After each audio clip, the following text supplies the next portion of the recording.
ఈ కార్యక్రమానికి ముఖ్య అతిథులుగా మనకు సంఘీభావం తెలపడానికి సిపిఎం పార్టీ రాష్ట్ర కార్యదర్శి వి శ్రీనివాసరావు గారు విజయవాడ నుంచి వచ్చారు.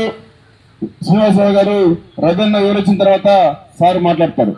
సిపిఎం తరఫున హృదయపూర్వకమైనటువంటి మద్దతు సంఘీభావం ప్రకటిస్తున్నాము.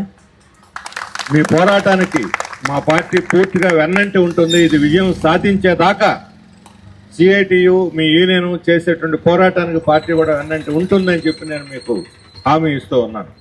వార్డు బాయ్స్గా రిక్రూట్ అయ్యి ఈరోజు శానిటేషన్ వర్కర్ పేరుతోటి అన్యాయానికి గురవుతున్నటువంటి కార్మికులు, వందలాది మంది కార్మికులు వారం రోజులుగా నిరాహార దీక్షలు చేస్తున్నా టీటీడీ యాజమాన్యం కానీ ప్రభుత్వం కానీ పట్టి పట్టినట్టు వ్యవహరించడం అనేది చాలా దారుణమైనటువంటి విషయం.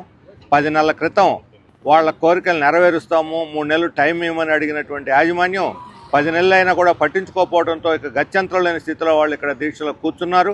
అయినా మానవత్వం లేనటువంటి రీతిలో యాజమాన్యం వ్యవహరిస్తూ ఉంది. దేవుడు కరుణించిన పూజారి కరుణించిన అన్నటువంటి రీతిలో ఉన్నది టీటీడీ యాజమాన్య వైఖరి. వెంటనే వీళ్ళని చర్చలకు పిలిచి కోరుతున్నటువంటి డిమాండ్స్, ముఖ్యంగా శానిటేషన్ వర్కర్ని మధ్యలో తీసుకొచ్చి పెట్టారు. శానిటేషన్ వర్కర్కి సైతం మున్సిపాలిటీలో 18,000 ఇస్తున్నారు.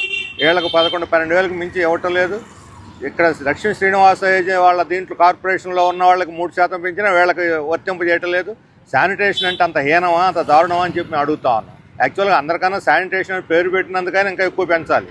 ఒకవైపు శానిటేషన్ పేరు పెట్టి జీతాలు కోసి దానికి సామాజిక హోదా కూడా లేకుండా చేసి అవమానాలు పాలు చేస్తున్నటువంటి టీటీడీ వైఖరి చాలా దారుణం. దీన్ని ఖండిస్తున్నాం. వెంటనే వాళ్ళు కోరినటువంటి కోరికలకు అనుగుణంగా చర్చలు జరిపి వాటిని పరిష్కరించాలి. ఇంతకుముందు ఇచ్చిన హామీకి అనుగుణంగా పరిష్కరించాలని చెప్పి వారు చేస్తున్నటువంటి ఆందోళనకు సిపిఎం పూర్తి మద్దతునిస్తుందని చెప్పి నేను ఇక్కడ తెలియజేస్తున్నాను.